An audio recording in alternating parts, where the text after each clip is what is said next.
आज के इस वीडियो में हम लोग रिव्यू करने वाले Zaggle prepaid ocean service company के आईपीओ के बारे में।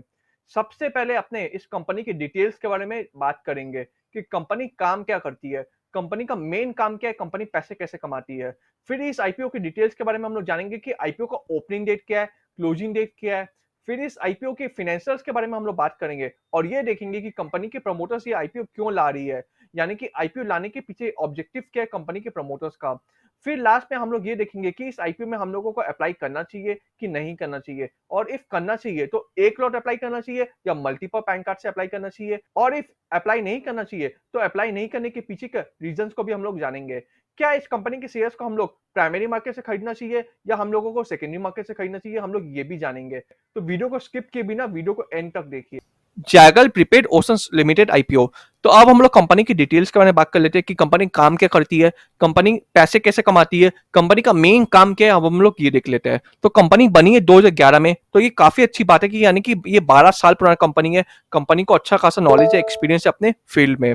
कंपनी प्रोवाइड करती है financial technology, product and service, और मैनेज करती है कॉर्पोरेट बिजनेस एक्सपेंसेस को इनोवेटिव वे में।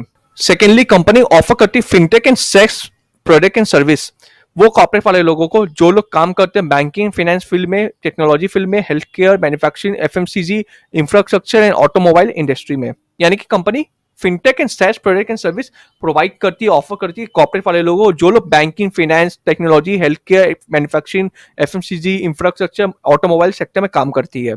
Zaggle prepaid ocean service company का सैस प्लेटफॉर्म बना है कंपनी के एक्सपेंसेस एंड वेंडर को मैनेज करने के लिए। जो कंपनी के जो लोग क्लाइंट्स है उनके एम्प्लॉय एंड पार्टनर्स लोगों को रिवॉर्ड एंड इंसेंटिव को मैनेज करने का काम करती है कंपनी।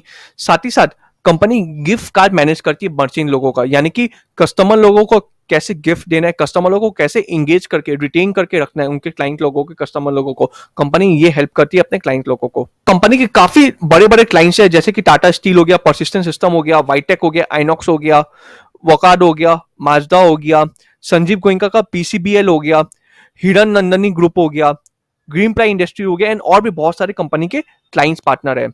कंपनी के पास 250 एम्प्लॉय है और 60 ऑफिस है अक्रॉस इंडिया, और 1750 से ज्यादा कस्टमर है कंपनी के पास।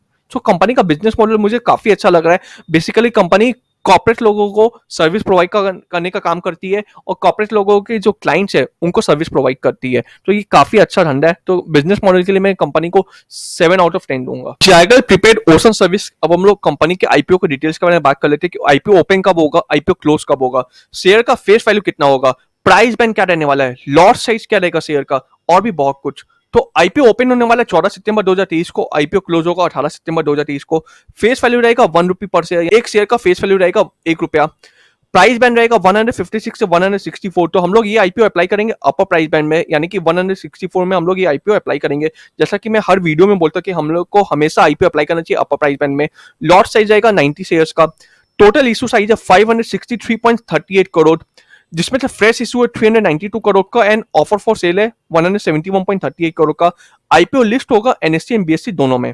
अब हम लोग थोड़ा आईपीओ के टाइम टेबल के ऊपर ध्यान दे रहे हैं कि आईपीओ ओपन कब होने वाला है, क्लोज कब होने वाला है, अलॉटमेंट कब मिलेगा, रिफंड कब आएगा, हम लोग ये सब देख लेते हैं। तो आईपीओ ओपन होने वाला है 14 सितंबर को, जैसा कि मैंने ऊपर बोला था। क्लोज होगा आईपीओ 18 सितंबर को, जैसे कि मैंने ऊपर बोला है। आईपीओ अलॉट होगा 22 सितंबर को। अगर आप लोगों को आईपीओ अलॉट हो गया तो 22 सितंबर को आप लोगों को अलॉटमेंट मिल जाएगा। और अगर आप लोगों ने आईपीओ अप्लाई किया एंड शेयर अलॉट नहीं हुआ है तो 25 तारीख तक आपके बैंक अकाउंट में पैसा रिफंड आ जाएगा। और अगर आप लोगों को अलॉटमेंट मिल गया आईपीओ अप्लाई करने के बाद तो आप लोगों के डीमैट अकाउंट में शेयर्स आ जाएगा 26 सितंबर तक, और आईपीओ लिस्ट होने वाला है इंडियन स्टॉक मार्केट में 27 सितंबर तक।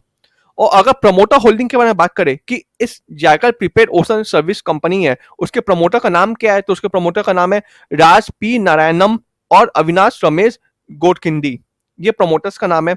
और प्रमोटर्स का होल्डिंग है 57.91%, यानी कि आईपीओ लाने से पहले प्रमोटर का होल्डिंग है 57.91%। लेकिन आईपीओ ले आने के बाद, आईपीओ लिस्ट करने के बाद मार्केट में प्रमोटर के पास होल्डिंग कितना बचेगा वो प्रमोटर ने अभी तक डिस्क्लोज नहीं किया है, कंपनी ने अभी तक डिस्क्लोज नहीं किया है। आईपीओ का लॉट साइज के बारे में अगर हम लोग बात करें तो मिनिमम रिटेलर्स लोग को 90 शेयर्स अप्लाई करना पड़ेगा, जिसका लगेगा 14,760 रुपया।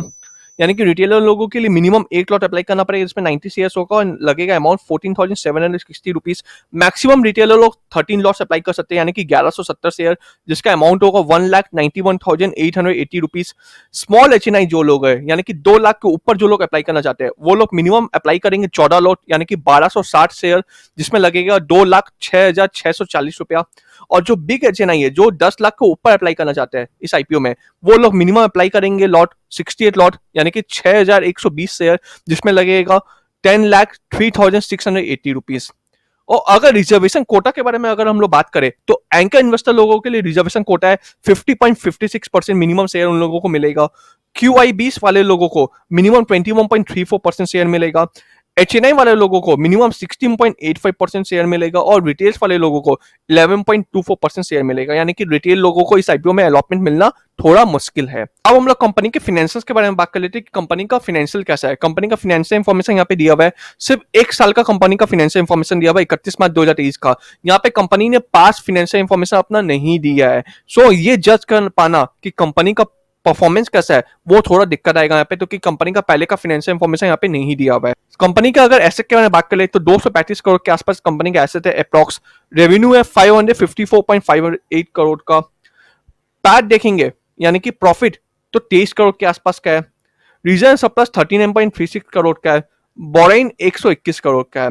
सो यहाँ पे ये बता पाना कि कंपनी का फाइनेंशियल इंफॉर्मेशन कैसा है, ये थोड़ा सा डिफिकल्ट लग रहा है। हालांकि 2023 का सिर्फ ये जो इंफॉर्मेशन दिया हुआ है 31 मार्च 2023 का, उसके बेसिस पे कंपनी अच्छा लग रहा है, लेकिन कंपनी का इससे पहले 31 मार्च 2023 से पहले क्या इंफॉर्मेशन था, क्या फाइनेंशियल इंफॉर्मेशन था, कैसा फाइनेंशियल कंडीशन था, वो बता पाना दिक्कत है, तो कि यहाँ पे दिया हुआ ही नहीं है वो information. Object of the issue, अब हम लोग ये जानेंगे कि कंपनी का आईपीओ का ऑब्जेक्टिव क्या है। प्रमोटर जो आईपीओ ला रहे हैं उसके पीछे ऑब्जेक्टिव क्या है, प्रमोटर क्यों आईपीओ ला रहे हैं मार्केट में, वो हम लोग जानेंगे।